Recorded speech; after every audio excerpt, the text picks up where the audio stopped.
Friends, in this video, we are detailedly determine the different motor rating for a particular application. So let's begin.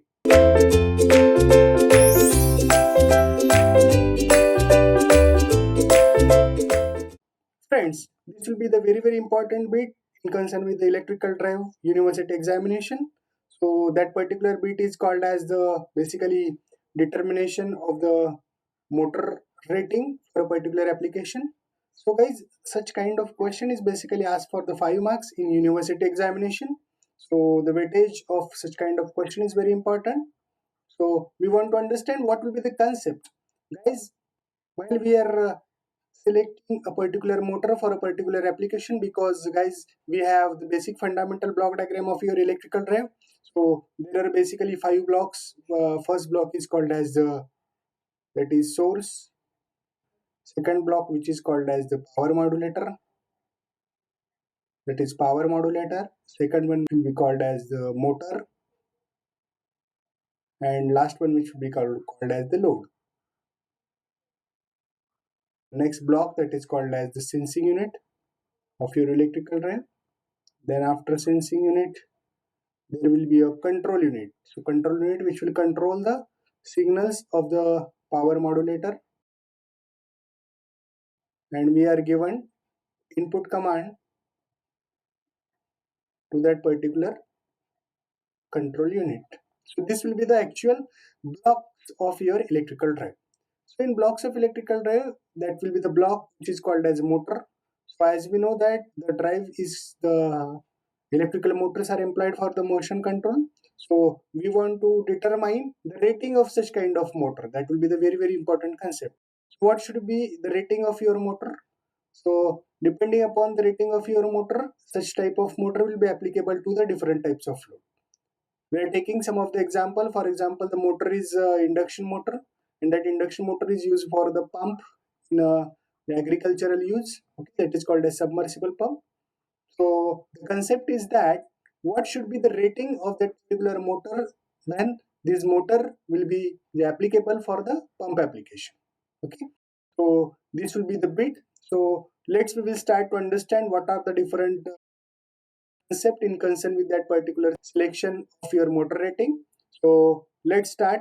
So first point is very important. The power rating means the motor of the power rating for a specific application must be carefully chosen to achieve the economy with reliability. So that will be the very important concept, because we want to do the achieve the economy and reliability. Okay, so use of motor that will having the insufficient rating, then what will happen? Okay, so it fails to drive the load. So obviously this motor will not drive this load, lowers the productivity and reliability. So obviously the productivity and reliability should be lower. Then to frequent damages and shutdowns due to the overloading of the motor and power modulator. So obviously due to the frequent damage which will be happen of that particular power modulator and as well as the motor. So obviously use of motor means having the extra power than needed. So obviously if you are using the motor, that is a rating of your motor, because if you want to drive then we will require only 5 HP rating. So if we are using more than 5 HP motor, suppose we are using that is 7 HP motor, then what will happen in that particular case? Obviously the initial cost, that is the cost of the 5 HP motor is different, the cost of the 7 HP motor is different. So obviously the cost of the 7 HP motor is larger, so it will give you the extra initial cost. Then the second point, that is called as the extra loss of energy. So obviously there should be a energy loss more in concern with the 7 HP motor. And operate low, that is basically such kind of machines they operated below rated power factor. So obviously if the rating of the machine will be the improved, or the rating of the machine will be the larger, so friends, obviously that will be operated, that is below rated power factor, because in concern with the industry we have to maintain the power factor unity. So due to the selection of the large rating of your motor, so obviously the power factor will be the reduced. So these are the various contents basically in concern with the determination of motor rating. So we'll start to discuss basically what are the different things. So from the point of the view of the calculation of the motor rating, various duty cycles can be broadly classified. So friends, from the point of the view of the calculation of the motor rating, because for which application which power rating is suitable, so due to depending upon that, we are motor rating duty cycles are broadly classified as, the first duty cycle is called as the continuous duty. So when the motors are in continuous operation, so such kind of operation is a continuous duty. Second, that is called as fluctuating loads. So fluctuating loads, it is the second type of the basically duty cycle. And the third type, which is called as the short time and intermittent duty. So guys, we will understand what is the point of calculation for the motor rating for the continuous duty, points of the calculation for the fluctuating load, and what are the different points that we are taking into to the consideration for the short time and intermittent duty. So we will start in detail the discussion in concern with that point. Okay, so let's start with friend, that is the first concept in concern with the continuous duty. So basically, what do you mean by the continuous duty? That we had the basic concept. So obviously, the maximum continuous power demand of load is here certain. So obviously, a motor with next higher power rating for the commercially available rating is selected. Obviously, so motor speed should also match load speed requirements. So obviously, if we are using such kind of motor for a particular load, so that particular motor will achieve the requirement in concern with load. Okay, so that will be the one of the important parameter. Then it is also necessary to check whether the motor can fulfill the starting torque requirement, friends. So in that particular bit, now very important bit, that is the starting torque requirement. Because guys, if we are taking one of the example of the electrical traction, that is railway. So as we know that for the driving of your load, that is a traction. Suppose if we are using the motor, that is DC series motor application for your traction purpose, that is traction means railway. So as we know that the DC series motor will be used for the traction purpose. Why we are using the DC series motor for the traction purpose? Because this DC series motor will having high starting torque, obviously. So guys, while we are selecting such kind of motor for a particular application, the first point is that to fulfill the starting torque requirement. So obviously, in that particular application, the DC series motor possesses the value of the high starting torque. So that's why we are preferring such kind of motor for the particular application. So this will be the first requirement. Then obviously the second requirement in concern with that. So that requirement should be the continue to drive load in a phase of the normal disturbances in power supply system. So obviously the second consideration is very important. If the power supply is not available, that time such kind of motor will be selected, look like that. So it will drive the motor without any disturbances. The latter is the generally assured by the transient and steady state reserve torque capacity of your motor. So guys, the next important is very concept, that is called as steady state torque requirement. That is a steady state torque requirement, and obviously the transient state torque requirement. So this will be the very important point while we are selecting motor for a continuous duty for a particular applications. Okay, so that will be the very important thing. Then the next, obviously, for the fluctuating load, what will happen? So in concern with the fluctuating load, friends, so obviously the name itself indicates its meaning. So the fluctuating loads are not constant. So obviously, according to its name, that will be the fluctuating at the different times. Obviously, it is based on the approximation that actual variable motor current can be replaced by an equivalent. That current is called as IEQ. What do you mean by the value of IEQ? This will be the value of the equivalent current which produces the same losses in the motor as actual current. So due to the presence of the IEQ, that will be the obviously the equivalent value of current. So we will get the value of that particular IEQ. Obviously, so the equivalent current can be determined as follows. So we want to find out what? We want to find out now value of IEQ, that is equivalent current. Okay. So friends, now we will start how we can determine the value of this IEQ. So first step for the finding of the current, that we want to understand the motor loss, that is called as P1 consists of. So obviously the value of P1 is called as the motor loss, consists of two components. So first part, it is called as a motor loss, that is called as P1, has the two components. The first component obviously, which is called as constant loss PC, which is independent of load and consist of core loss and friction loss, and load dependent on core loss. So friends, in concern with the finding out the value of the equivalent value of current, we want to understand the motor loss power. So as we know that there are different types of losses are there.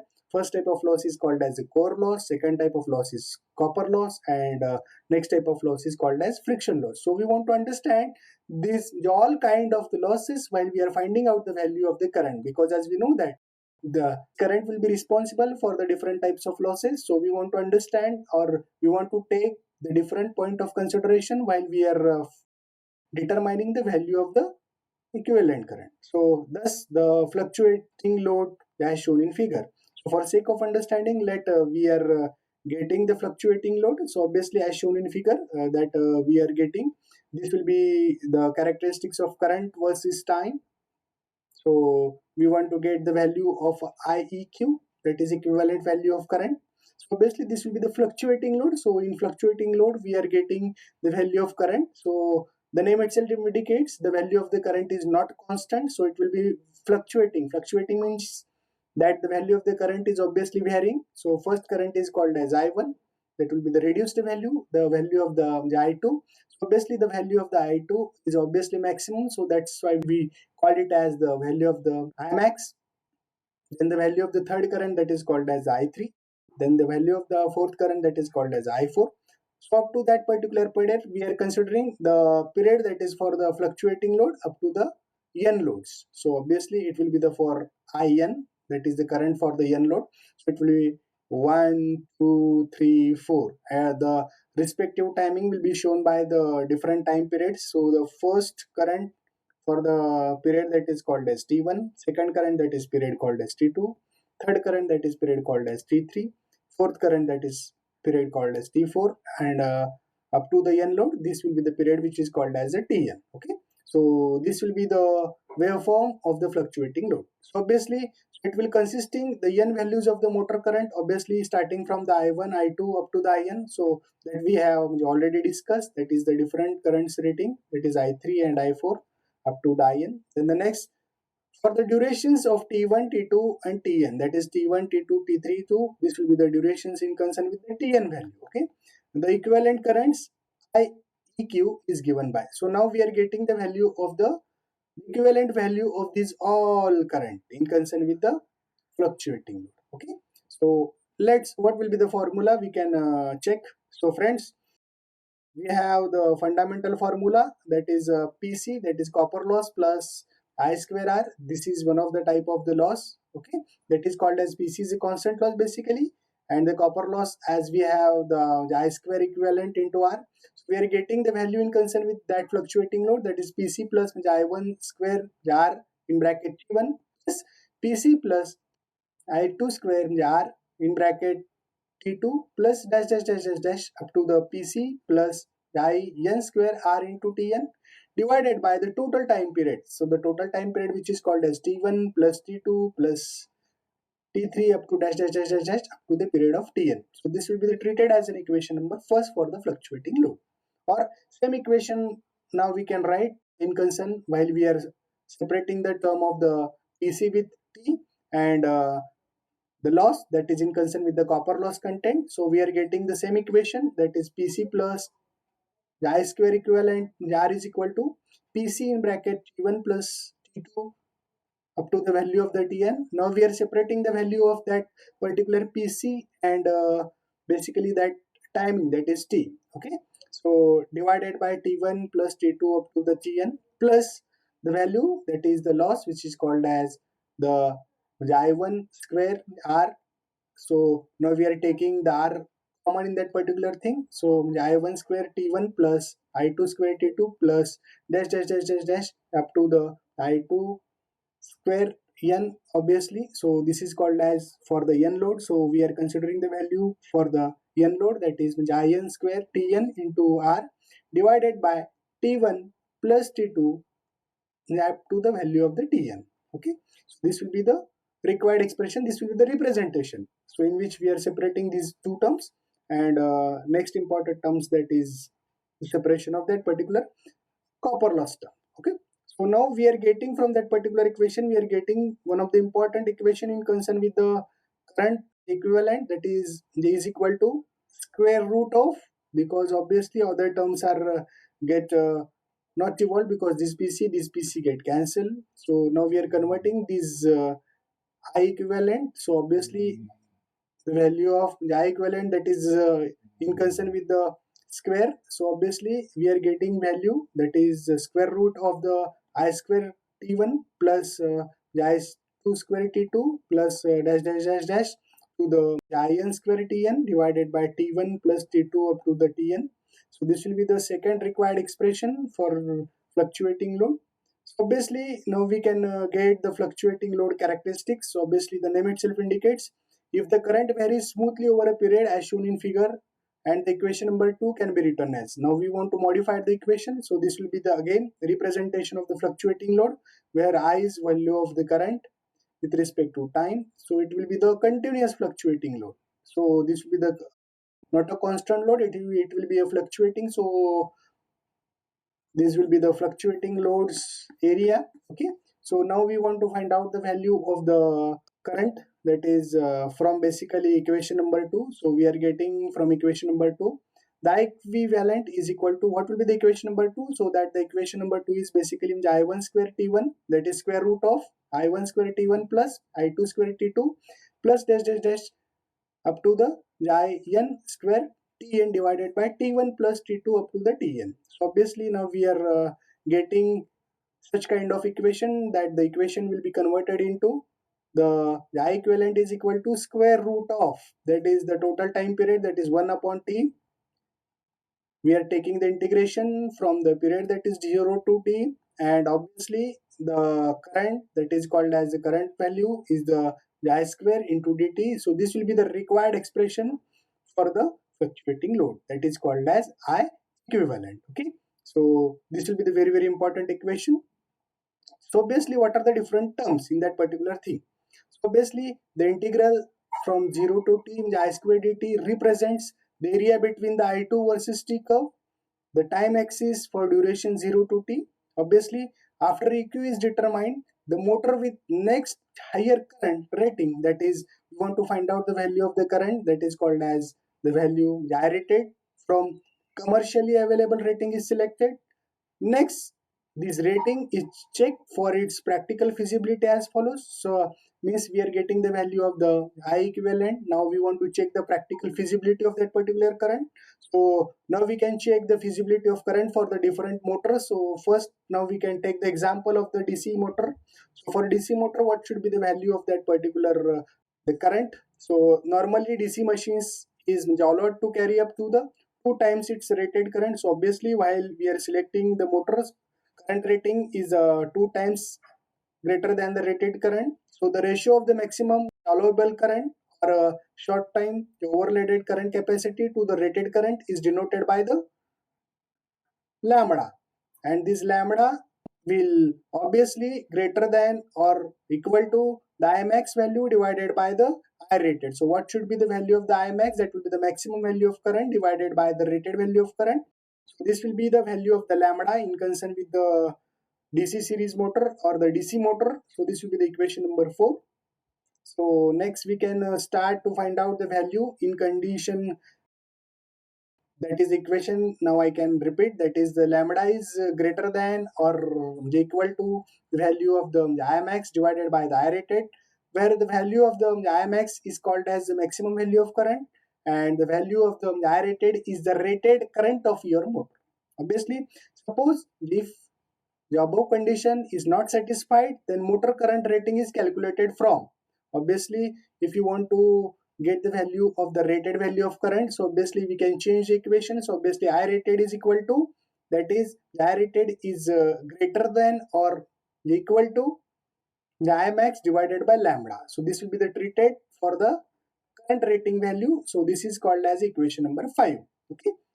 So friends, let's we can understand in concern with the synchronous motor, because previously we have discussed that the equation of the lambda in concern with the DC motor. Now we can understand in concern with the induction motor and synchronous motor, because in day-to-day life, guys, we are using the 80% industrial motors are only induction motor. So due to that, we want to understand what should be the value of the current rating of such type of motor.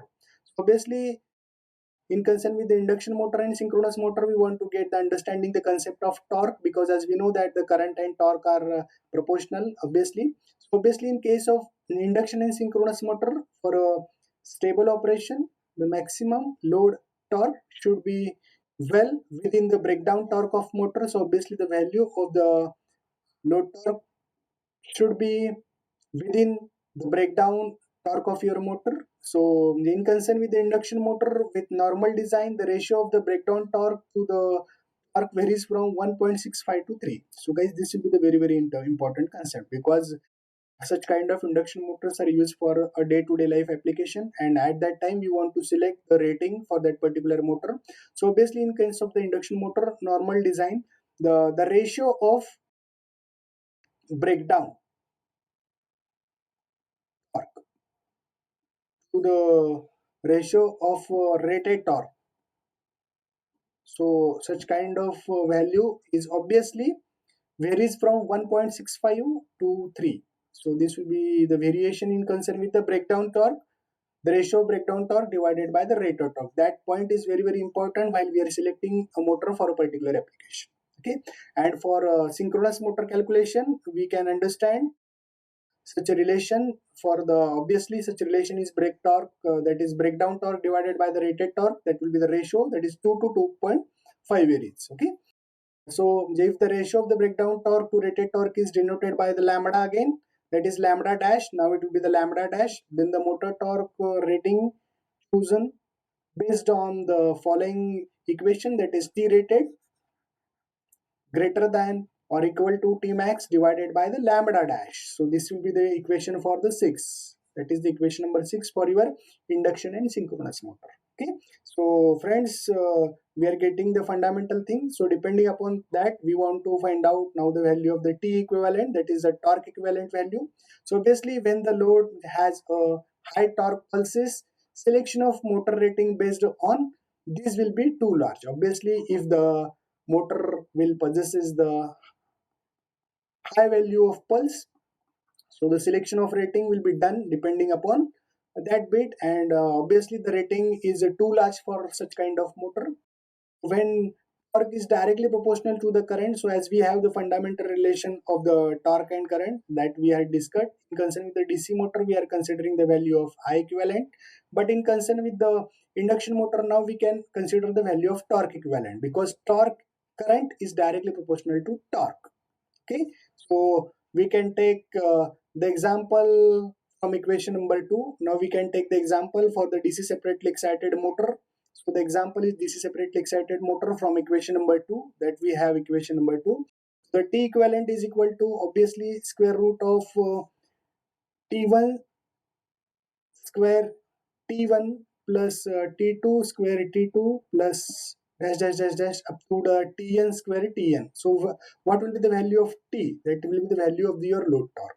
And what that is the small t, that is T, that will be the value of the timing divided by obviously T1 plus T2 plus up to the value of the Tn. Okay, so this will be the called as the equation number 7. So the above equation can be employed to directly ascertain the motor torque rating. So we are equaling this equation for the motor torque rating. Okay.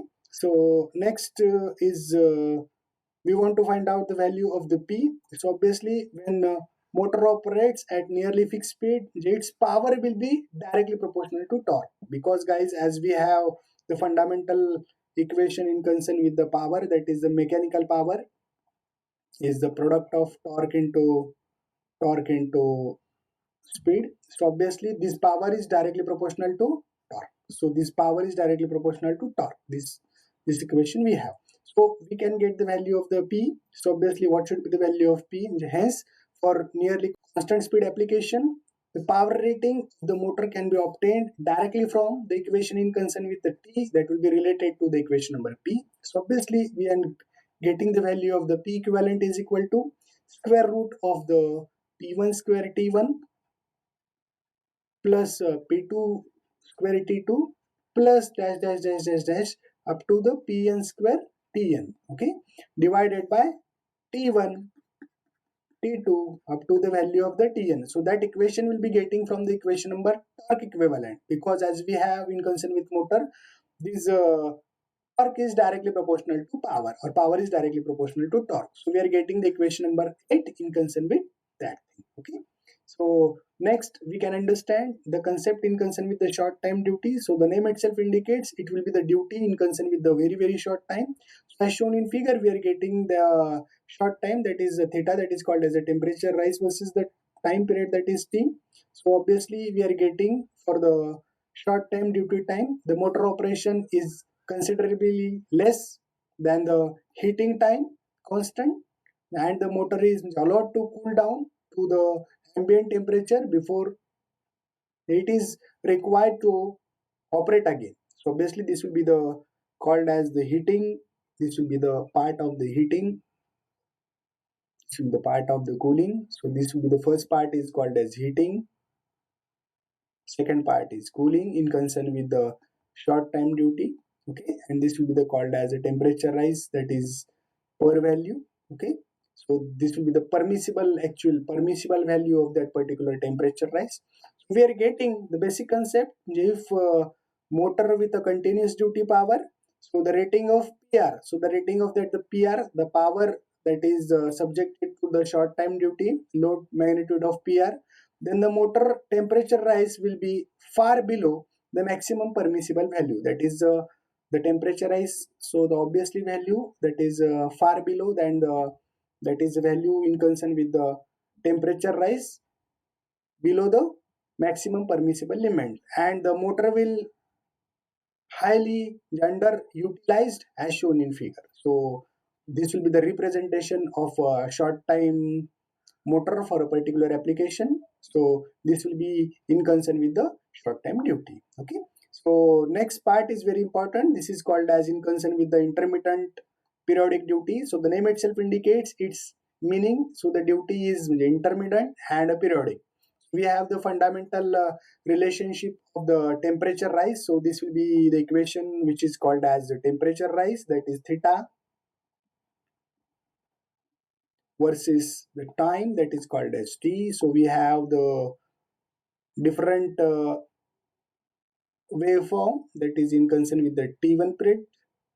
Now we call it as the value of the required time period, okay. So for the period of the PR, so it will be called as TR. So it will be the value of the PR dash, okay. So obviously it will be, again it will be the motoring.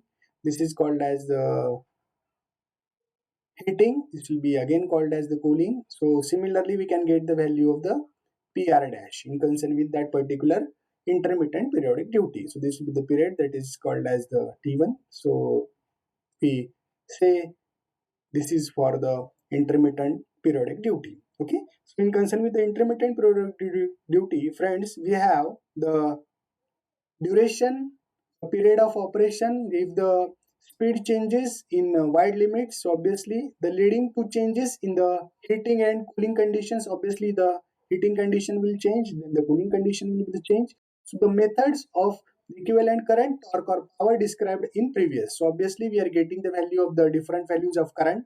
So these the different values of current are what? So the different value of current, that is called as I equivalent, and we want to get the value of the torque, that is T equivalent in concern with the intermittent periodic duty. Obviously, let us consider this figure. Now we can get the actual concept. So let us consider a simple intermittent load where the motor is alternatively subjected to a fixed magnitude of P dash R for a duration of TR. So we are getting this this part, that is PR dash, for the duration of the TR. So standstill condition of duration, that is called as TS. So this will be the TS. This will be the TS, and this will be for your standstill condition. This TS is for your standstill condition, so as shown in figure. Obviously, as motor is subjected to a periodic load after the thermal steady state, so it is reached to the temperature rise, so obviously which fluctuate between the value from a maximum value, that is a maximum value is that is a temperature rise max, and the minimum value, that is called as theta minimum. So the value is ranging between, that is theta max to theta min. So we are getting such kind of value in concern with that, that is called as temperature rise, that is maximum value. And so this will be maximum means, that is theta, that is temperature rise theta minimum, from theta minimum to the theta maximum. Okay, so this will be the maximum and minimum value of the temperature rise in concern with the intermittent periodic duty.